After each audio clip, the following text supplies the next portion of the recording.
Well inspector, আপনি যদি অনুমতি করেন তবে আমি একবার ল্যাবরেটরিতে যেতে পারি। গোটা কয় জোরালো সূত্র প্রায় পেয়ে গেছি বলতে গেলে। হ্যাঁ হ্যাঁ, অফকোর্স অফকোর্স, আপনি পরীক্ষা চালান, আমি উঠি, কাল আবার দেখা হবে। বাহাদুরের মুখে শুনলাম তুমি নাকি দুপুর ভোর বাড়ি নেই, কোথায় গিয়েছিলে? গাধার সন্ধানে। সে কি? একটুও বাড়িয়ে বলছি না ডাক্তার, গাধার সম্পর্ক না থাকলে কেসটা আমি সলভ করতেই পারতাম না। বলো কি, তুমি জেনে ফেলেছো কে হত্যাকারী? তুমিও জানতে পারবে। ধরকে ফোন করি আগে, সংশ্লিষ্ট সকলকে কোথাও একত্রিত করা দরকার।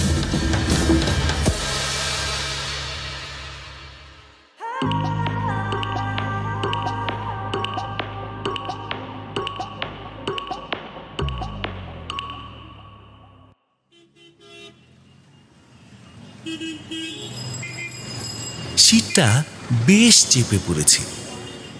বহুদিন এরকম শীত পড়েনি কলকাতায়।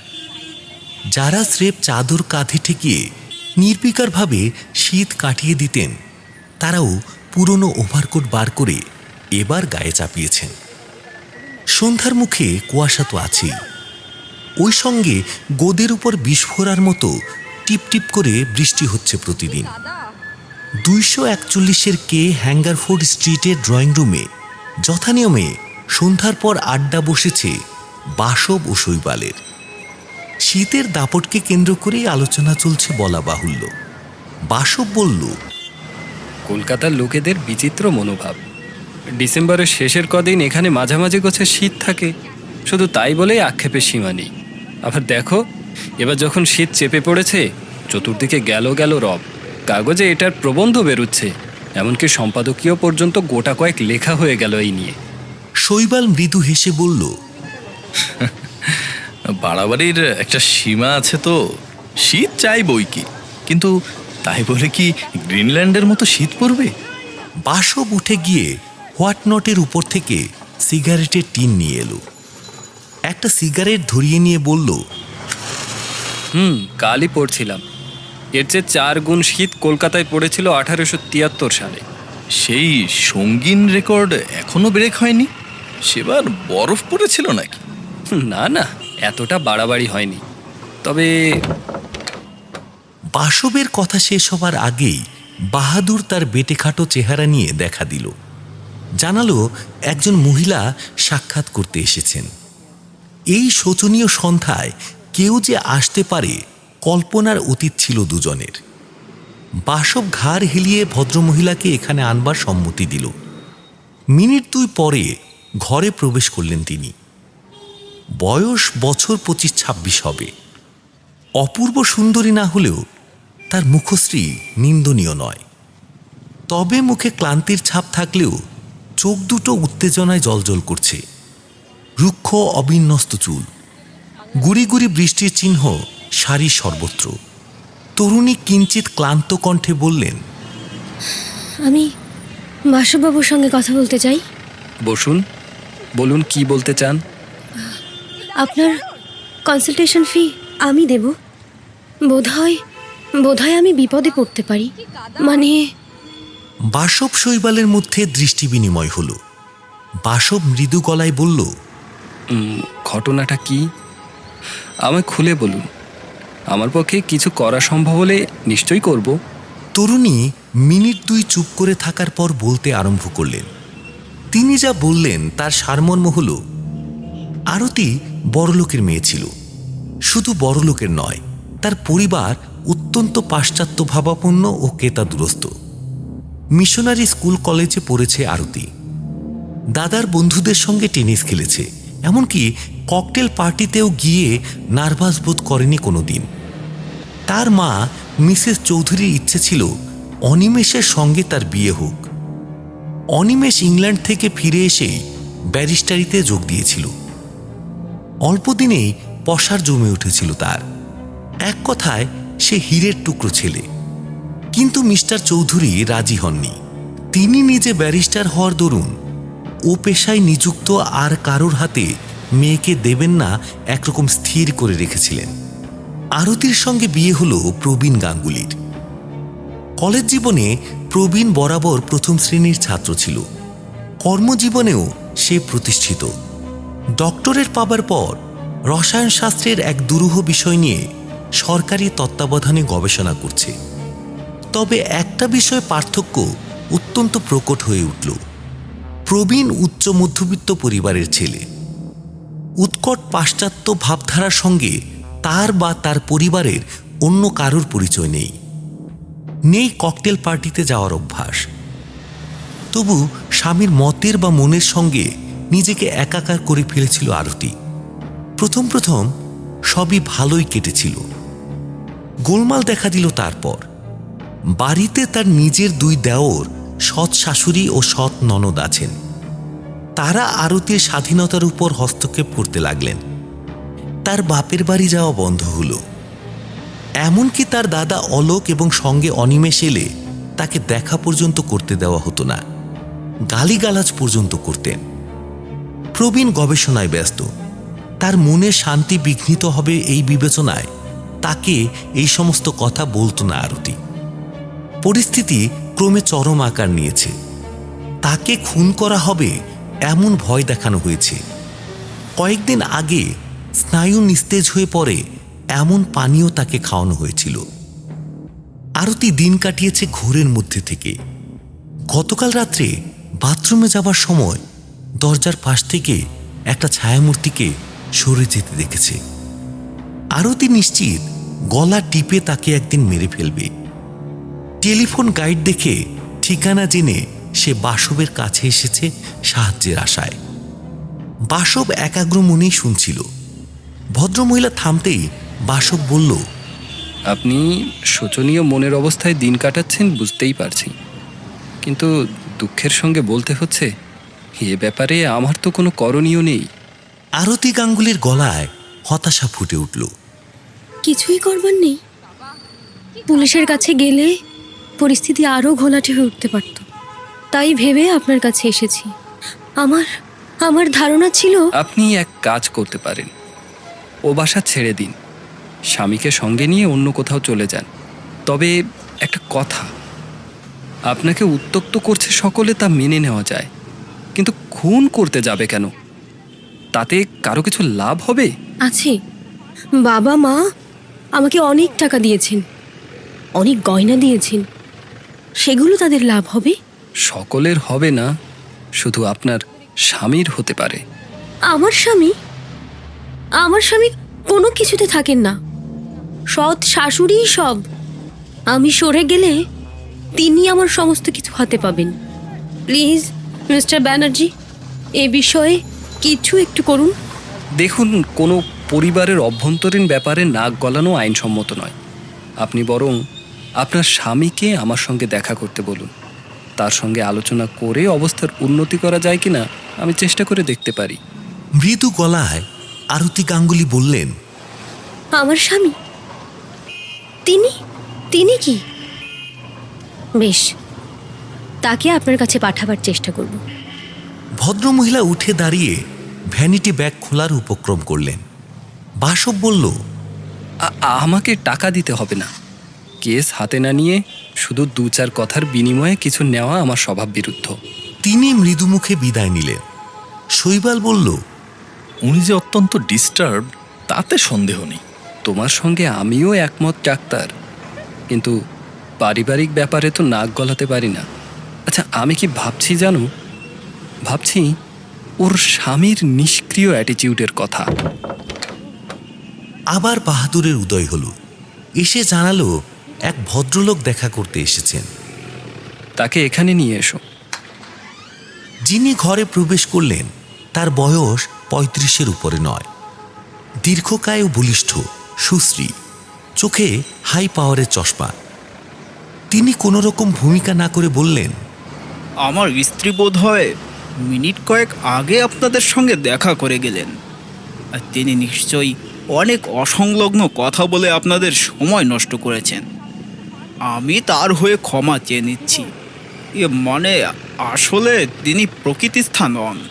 বাসব বলল, আপনি প্রবীণবাবু, বসুন। বসবার সময় আমার নেই। তার কাণ্ড কারখানায় অস্থির হয়ে উঠেছি। আবার যদি আরতি আপনার কাছে আসে, অনুগ্রহ করে সংবাদ পাঠাবেন আমাকে। নিজের নাম ও ঠিকানা অঙ্কিত কার্ড সেন্টার টেবিলের উপর রেখে যেমন হঠাৎ এসেছিলেন তেমনি চলে গেলেন। এরা দুজন হতবাক। শৈবাল বলল, ব্যাপারটা খুব সুবিধার লাগছে না। বাসব সিগারেট ধরালো।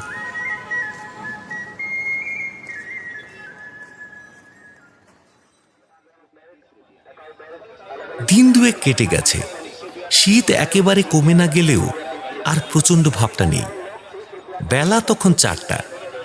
টুকিটাকি কয়েকটা জিনিস কেনার উদ্দেশ্যে বাসব বাড়ি থেকে বেরোলো। একাই বেরোলো। শৈবাল 6টার আগে আসে না। গেট পেরিয়ে ট্যাক্সির সন্ধানে এদিক ওদিক তাকাচ্ছে। একটা জিপ এসে তার পাশে থামল। জিপ থেকে ইন্সপেক্টর বিজয়ধর নামতে নামতে বললেন, কোথায় চলেছেন মশাই? আরে ধর্মশাই যে, আমাদের পাড়ায় আবার কি তদন্ত করতে এলেন? তদন্ত অন্যত্র, ভাবলাম আপনাকেও সঙ্গে নিয়ে যাই। চলুন, ঘুরে আসবেন। জরুরি কাজে কোথাও যাচ্ছিলেন না নিশ্চয়? বাসব দ্বিরুক্তি না করে জিপে গিয়ে বসল। কি কেস? মার্ডার নাকি? বিজয়ধর জিপে স্টার্ট দিলেন। মার্ডার তো বটেই। ব্যাপারটা বিশদভাবে কিছু জানি না, তবে খবর পেয়েছি ইডেন গার্ডেনের প্যাগোডার সামনে মৃতদেহটি পড়ে আছে। খুন হয়েছেন একজন সম্ভ্রান্ত মহিলা। মিনিট কয়েক মাত্র লাগলো ঘটনাস্থলে পৌঁছতে।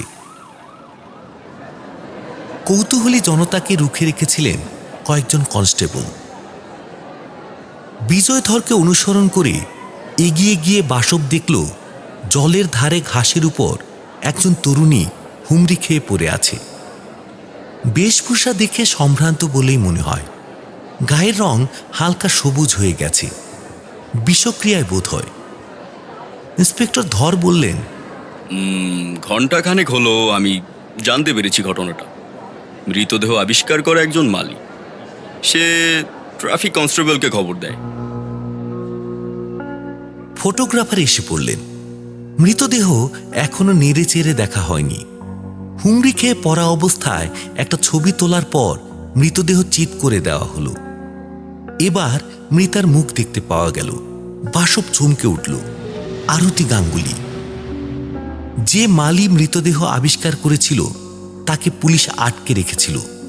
ধর তাকে জেরা করতে আরম্ভ করল। বাসবের মনের মধ্যে কিছু উদ্বেল হয়ে উঠল। কেউ যে তাকে খুন করতে চায় ভদ্রমহিলা ঠিকই আন্দাজ করেছিলেন। নিজেকে কেমন অপরাধী বলে মনে হতে লাগলো। আরও একটু সতর্কতার সঙ্গে সেদিন কথাবার্তা বলা উচিত ছিল। প্রবীণ গাঙ্গুলিকে হাতে পেয়ে ওইভাবে চলে যেতে দেওয়াটা ঠিক হয়নি। তার কাছ থেকে খুঁটিয়ে সমস্ত জেনে নিয়ে একটা উপায় উদ্ভাবন করতে পারলে ভদ্রমহিলা হয়তো মারা পড়তেন না। বাসব মনকে দৃঢ় করল।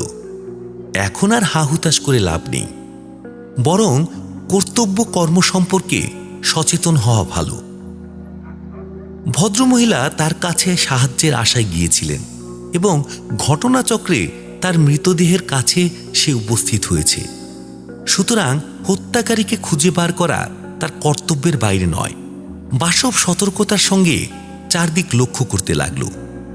মনে হয় জলের পাড়ে বসে আরতি গাঙ্গুলি কারো সঙ্গে কথা বলছিলেন।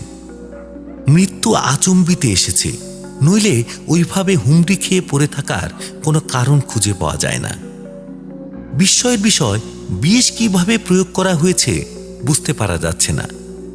জোর করে খাইয়ে দেওয়া হয়েছে এ কথা বিশ্বাস করা যায় না। ইনজেক্ট করা হয়েছে এ কথাও মনে স্থান দেওয়া ঠিক না, বিশেষ করে সেখানে অজস্র লোক চলাচল করছে। তবে হঠাৎ বাসবের দৃষ্টি পড়ল মৃতদেহের হাত কয়েক দূরে একটা কাগজের মোড়ক পড়ে রয়েছে। এগিয়ে গিয়ে তুলে নিল। মোড়ক খুলতেই চোখে পড়ল তার মধ্যে রয়েছে ঘোড়ার বিষ্ঠা। হত্যার সঙ্গে এই বিশেষ বস্তুটির কি কোনো সম্পর্ক আছে? থাক বা না থাক, আপাতত মোড়কটা বাসবের পকেটে স্থান লাভ করল। মালিকে জেরা করা শেষ হয়েছিল।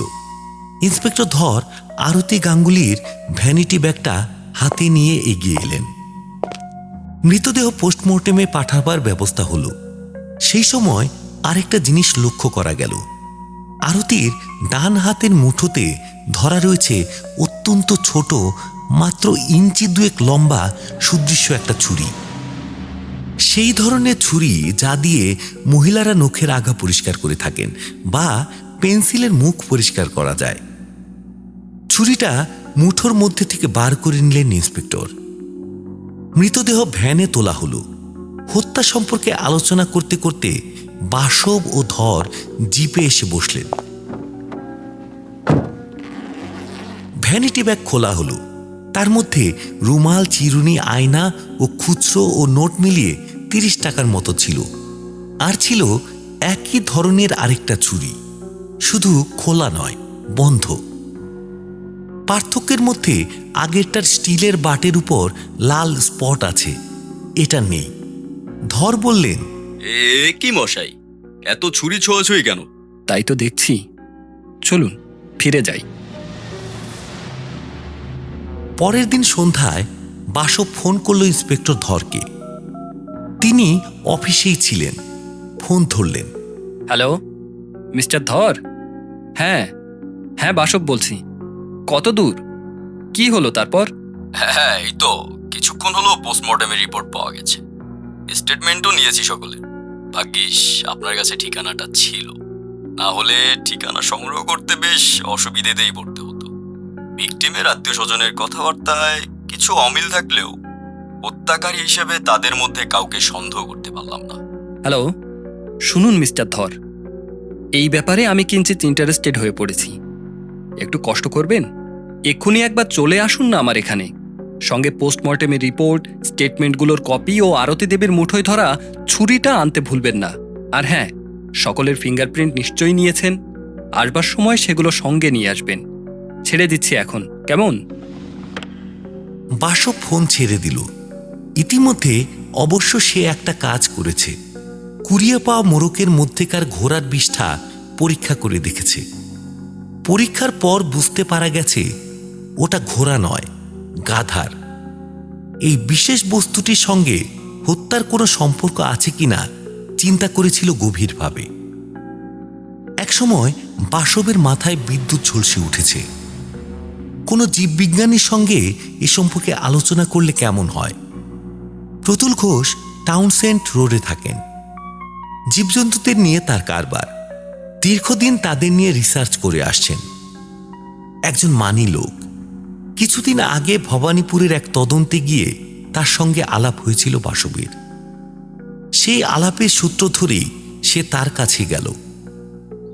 সমাদরে বাসবকে বসালেন মিস্টার ঘোষ। চা এলো।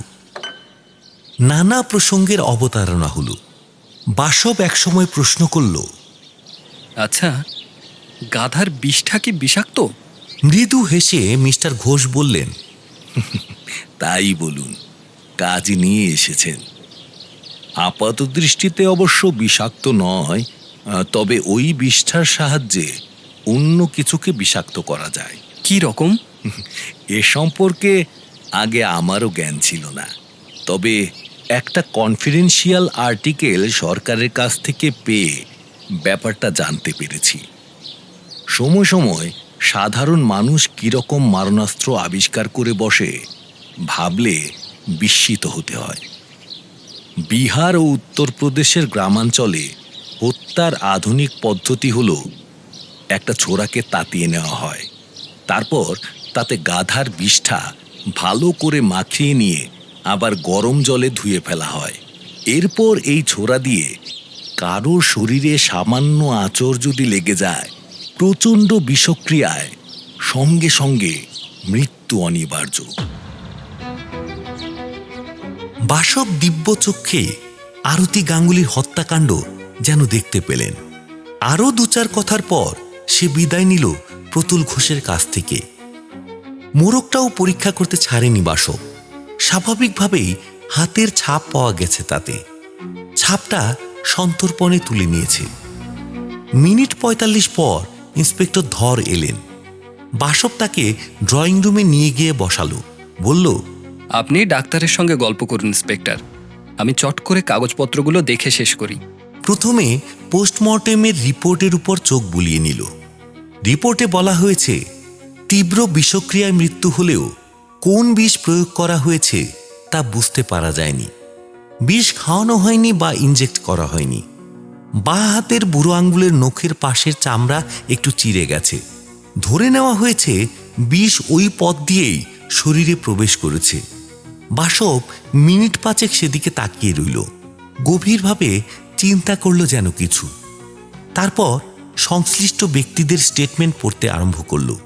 প্রত্যেকের এজাহার কাটছাট করলে দাঁড়ায় এইরকম: প্রবীণ গাঙ্গুলি, মৃতার স্বামী।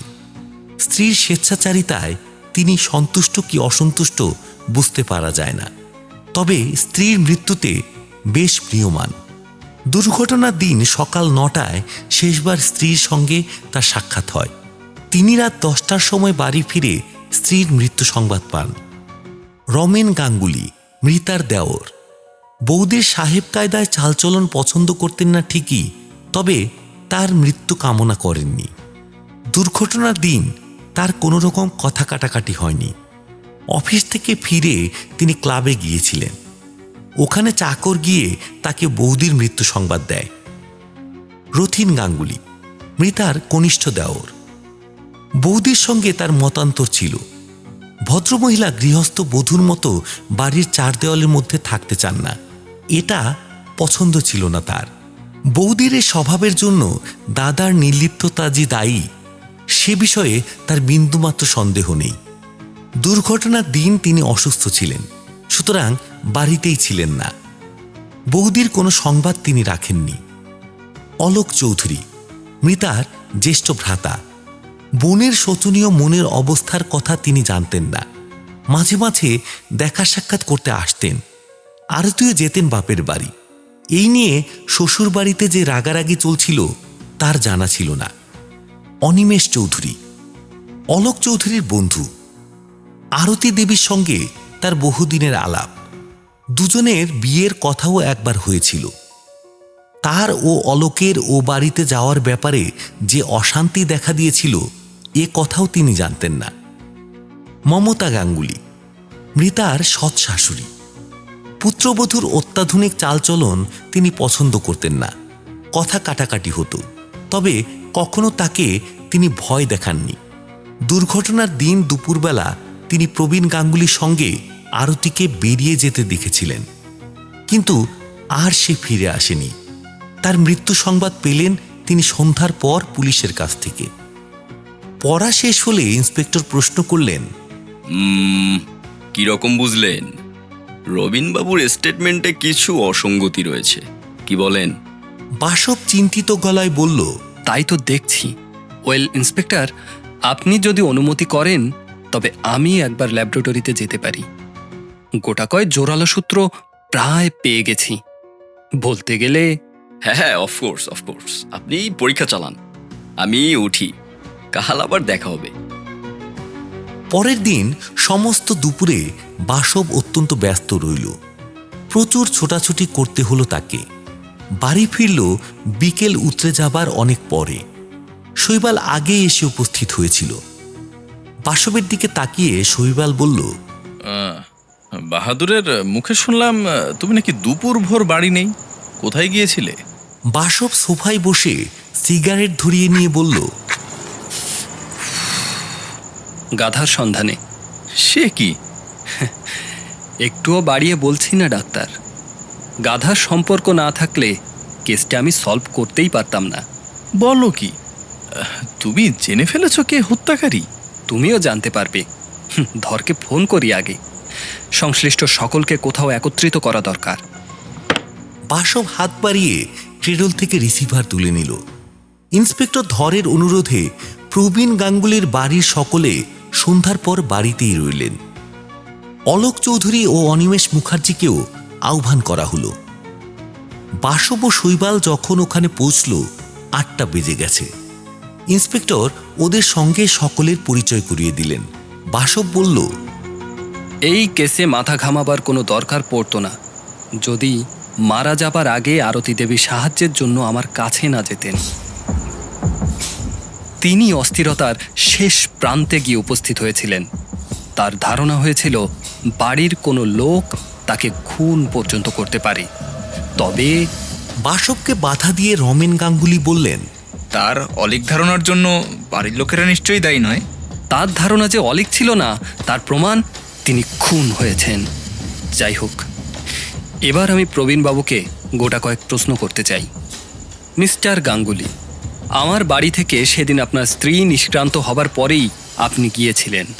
বলেছিলেন আপনার স্ত্রীর নাকি মাথা খারাপ, অথচ তিনি খুন হওয়ার পর কেউ নিজের স্টেটমেন্টে এ কথা উল্লেখ করেননি।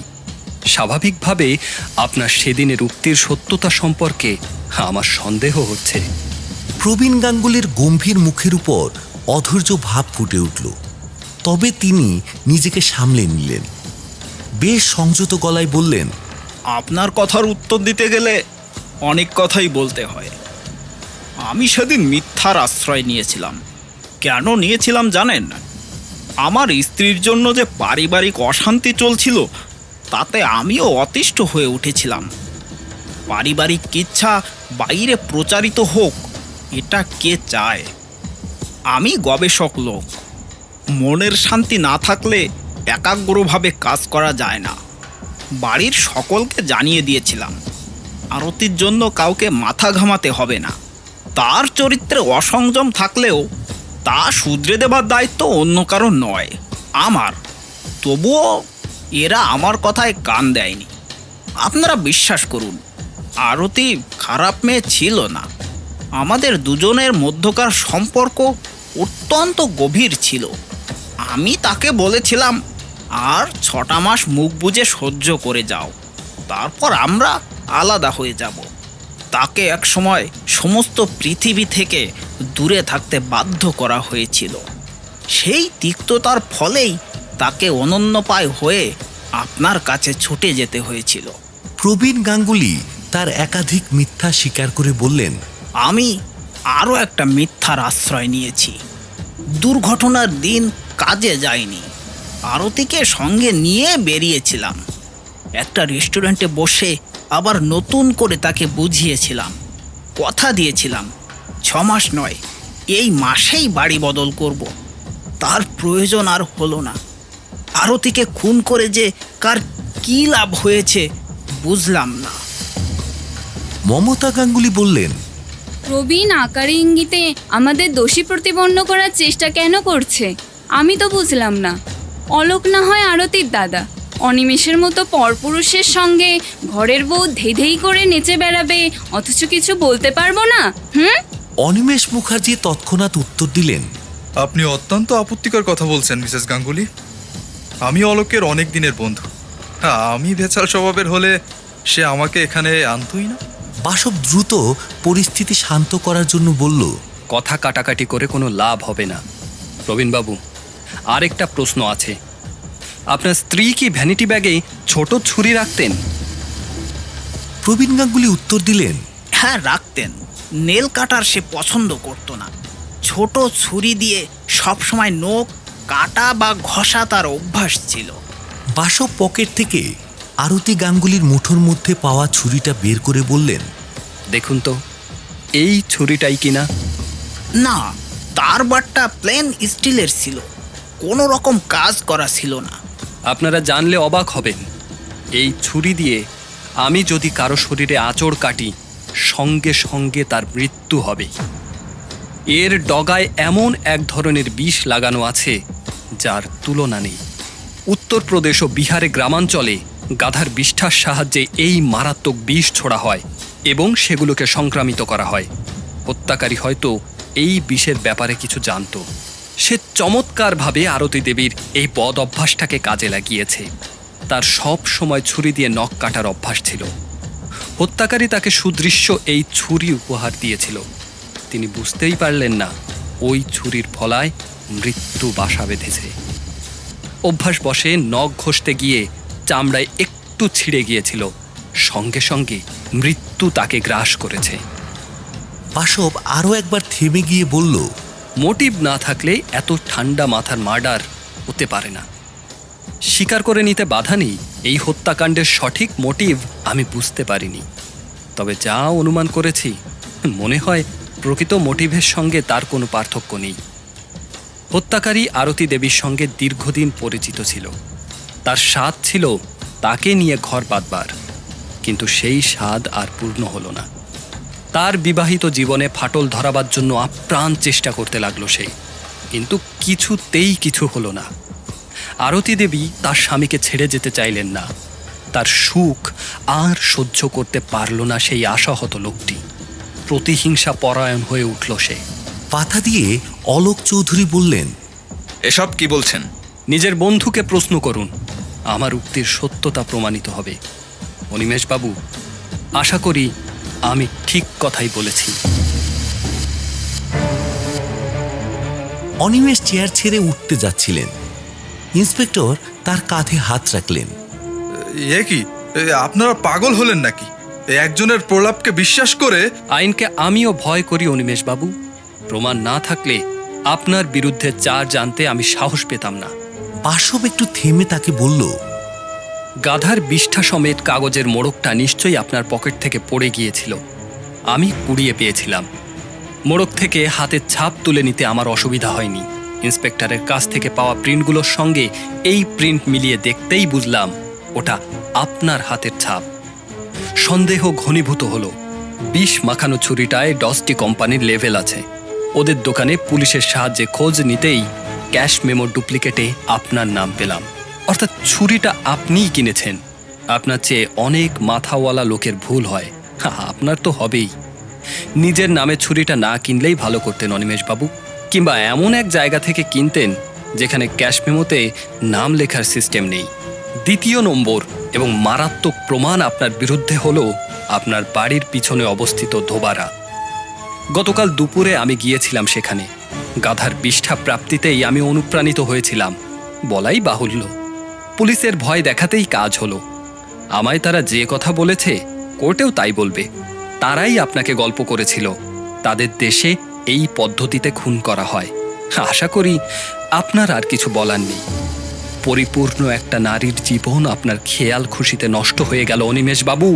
এর চেয়ে পরিতাপের কথা আর কি হতে পারে? অনিমেষের শরীর থরথর করে কাঁপছিল, মুখ রক্তবর্ণ হয়ে উঠেছিল। তিনি কিছু বলতে গিয়ে বলতে পারলেন না। ঘরে অদ্ভুত নিস্তব্ধতা। সকলের দৃষ্টি অপরাধীর উপর। শুধু প্রবীণ গাঙ্গুলি মাথা নত করে বসে আছে। আমার বক্তব্য শেষ হয়েছে। আপনি নিজের কর্তব্যে তৎপর হতে পারেন ইন্সপেক্টর। এবার আমি বিদায় নেব। এসো ডাক্তার। বাসব দরজার দিকে অগ্রসর হল। শৈবাল তাকে অনুসরণ করল।